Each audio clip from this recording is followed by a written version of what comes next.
Hi there, Sandra here from createinspain, and today's card is going to be an emoji card. I decided to do a card that anyone can do even if they don't have a cutting machine, if you don't have special dies. You should still be able to do a version of this card. I'm making this one as a congratulations card. Thinking of people that have been taking exams this summer and will be getting their results at some point soon. So the front panel of my card has got a peculiar shape cut out of it and a slit on the bottom. If you're not putting light in, forget about the slit. I put an embossed line around there as well, just to make it look nice.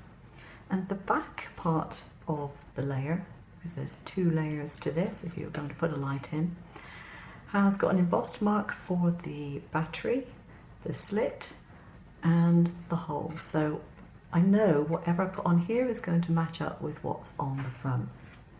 So let's get and do the circuitry first of all. This is the light bulb that I'm going to be using.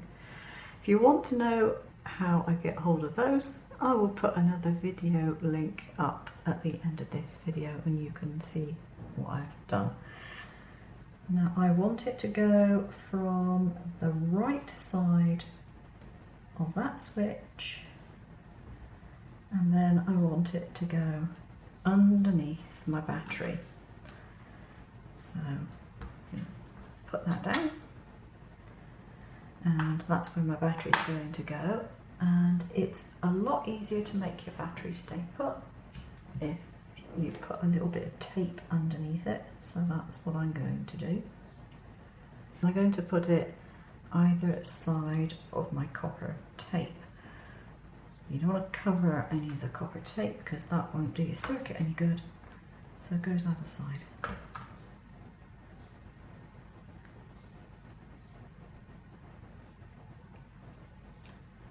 Like so. And then I just stick the battery on the top. Now, a word of advice: if you're going to do much in the way of lighting up cards, get yourself some CR2016 batteries because they're really thin. And you don't have to bother with foam layers if you use those. So that's the negative side of my circuit completely done already. So now I want to do the positive side, and this is quite easy. I'm not going to cut my tape off here for the moment. Alright, so I'm going to go from over the top of the battery, and I'm going to get a good amount of tape over the battery. And I'm going to bring it to roughly the centre of my cutout. I'm going to go just past the centre, fold it back on itself, take the backing off and fold it the other way, and bring it out like that.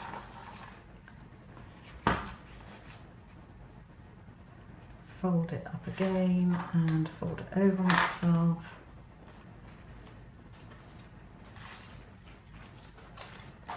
And take it down till I'm in line with that slit. Now I need to pull out a bit more tape from here.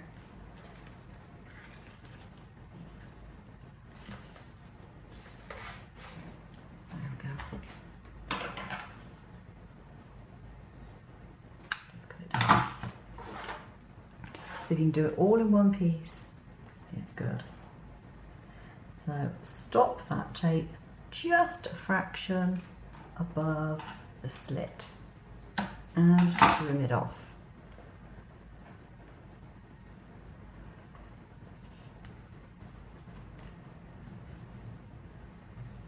There we are.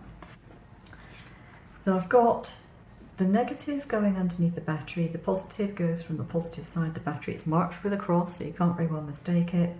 Goes around here and all the way back. Now, at the moment I don't have a light in there, so I want to put my light in, and I need a little gap. So I'm going to put a gap here. Alright, not the cleanest of slits, but it'll probably do the job. I've made a switch, and all it is a piece of 1 centimetre by 5 centimetre card, and I have folded it so that it forms a T-shape with the flat edge there being all one piece, and you have a little lip to hold on to. So it's had a piece of copper tape, or 2 pieces in fact, because I've got narrow copper tape, put over the bottom of it, brought up to the top, and then as an extra precaution I put some sticky tape over the top of that to make sure it's held down firmly. I've added some extra copper tape over the battery because it doesn't hurt to reinforce that. And now I want to test that everything is working. Now the easiest thing to do, I've got this peculiar looking thing which is an LED with a few fiberglass fronds stuck onto it, and I use this as my test light. And I use it as my test light because it's so unique in my little box that I've got for all my lights and things that I know this one works, and it makes it easier to test any circuitry that I need. So I'm going to put one of the wires on the positive side and the other wire on the negative side. Keep this up out of the way. I'm going to put my thumb on top of the battery because you need to make sure the battery's got a good connection. And then if I do that, you can see slide left to right, right to left, and it will switch the light on or off. So I know that that bit is working. So the sensible thing to do is to put a piece of tape tightly over my battery, like that, to keep it well and truly pressed down. Now it doesn't matter if you've got sticky tape over the top of your copper tape, that's fine, it won't make any difference. So test this again, and it comes on. There we are, so we know that's working. So now the only thing that I need to do to this is to add my light bulb. And that's why I test the circuit first, because sometimes you get a light that isn't working, or you put it on the wrong way and you think to yourself, oh yeah, is it working, is it not working, is it working, is it not working? Yeah, really difficult to tell. So with the little light that I have, what I'm going to do is use a piece of sticky tape to pick it up. So have it up the right way and put sticky tape over the centre of it, and that way I can pick it up with the tape far more easily and just check my circuit and check which way round it has to go, or indeed whether the light bulb itself is working. That goes over the gap, hold it down, and there we go. So I know that's on the right way, I know it's in the right place, and I can stick that down with the tape that I used to pick it up. Nice and easy. There we are. Now this is an unusual bulb, I admit, and I went to some considerable lengths to actually remove them from a strip of lights. And I will put a link to my extreme card lighting video if you want to watch that. But it has a nice feature in that this particular one is multicoloured, so sometimes it will light up red, and sometimes it will end up being blue, and sometimes it will end up being green. And it's just going on red all the time at the moment. But they do change colour. And it's just completely random as to what colour it actually comes up as. So that's the circuit done, that's the hard work done. I want to add a little bit of colour to this, which is why I have got a piece of white paper underneath here.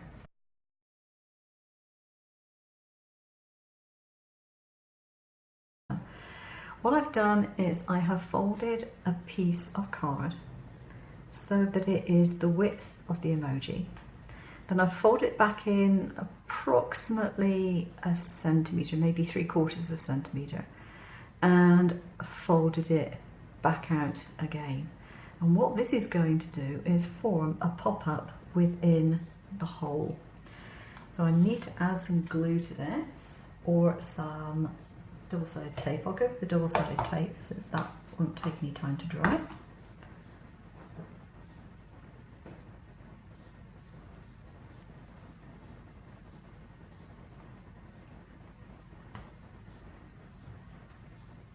Just pop it there.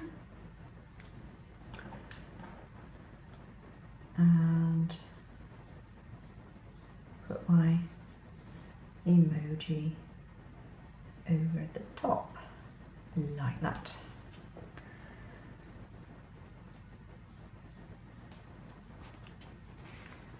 And then I can slot him behind like that, and he will be raised up. But first of all, I want to line him up in the hole before I stick the card down on the back. So he goes, lines up in the hole.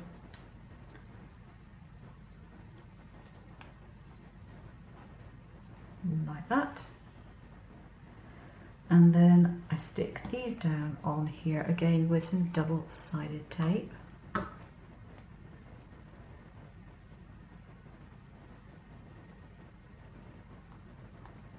just fold that back for a second.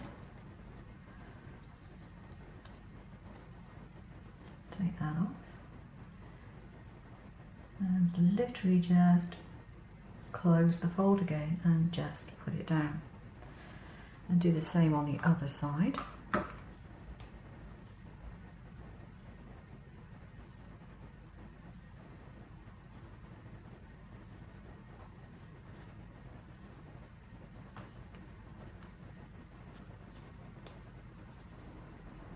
Take my tape off.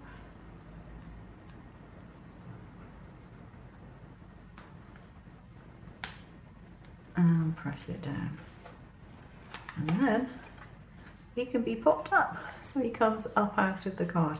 When you actually send the card, he can be flattened down. So he'll go like that and then go like that.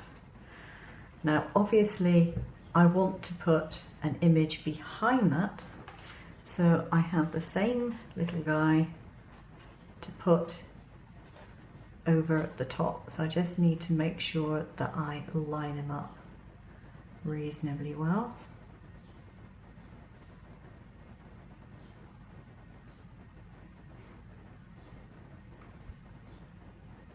There we are.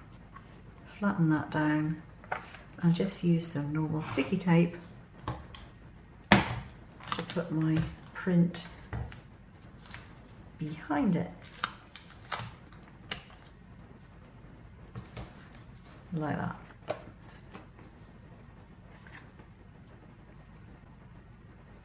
There we go. So he's rather dimensional. You can choose how much dimension you're given, but he's kind of floats up above his own image.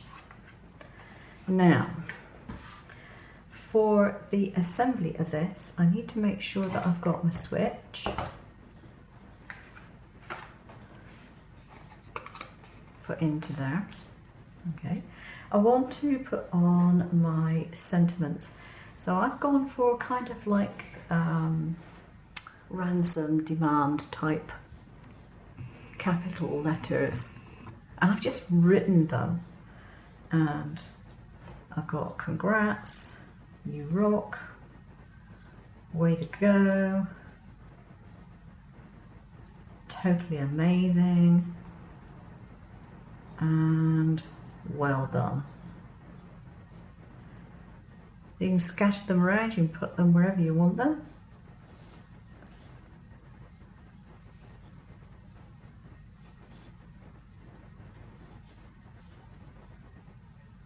Like so. And for those, I'm just going to use a zig glue pen to add them. And it's easier to add them now than it is to add it when the card's all put together. And just putting them in different directions because it makes it more interesting. Oops, come here.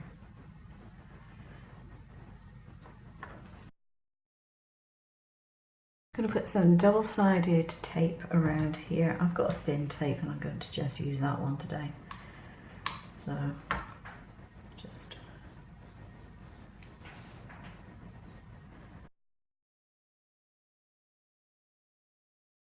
Be careful if you're putting tape in the center, make sure that you're not going to be getting it where your switch needs to go. Definitely don't want to mess that up.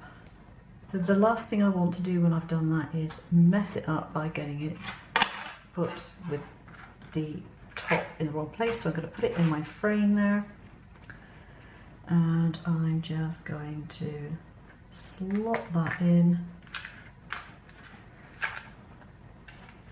put my switch under. I remember just in time, and press it down. And now I can just lift that out of there. And I have it completed. Decided to put some of these little stars on because they are absolutely gorgeous. And I went to find my little tool that I use for picking up gems and things, and I can't find it. And it's always kept in the same place. And it's just nowhere to be seen. I definitely think I've got gremlins at force here. I'm sure I have. So here's the finished card. I think you'll find that's a nice card for someone who's passed an exam or a driving test or something of that type. Or maybe they've done something else that you're proud of. I think that's a fun card, and particularly for the younger generation who are really into emojis as well. Now I will mention the emoji isn't something that I drew myself. I got it off of FreePic, and I will put some creditation down in the information box below for the person who did actually design it. Hope you give it a go. You can always do this with just a rectangular cutout. You don't have to have it cut out in the exact shape, and you could always fussy cut him out if you wanted to, or even leave the second one off and just have the emoji showing through a window. You don't have to add light to it, but it's fun if you do. So let me know what you think below, leave your comments, give me a thumbs up, and if you haven't done, subscribe and hit that bell. I'll leave you with some more viewing up here. Thanks for watching.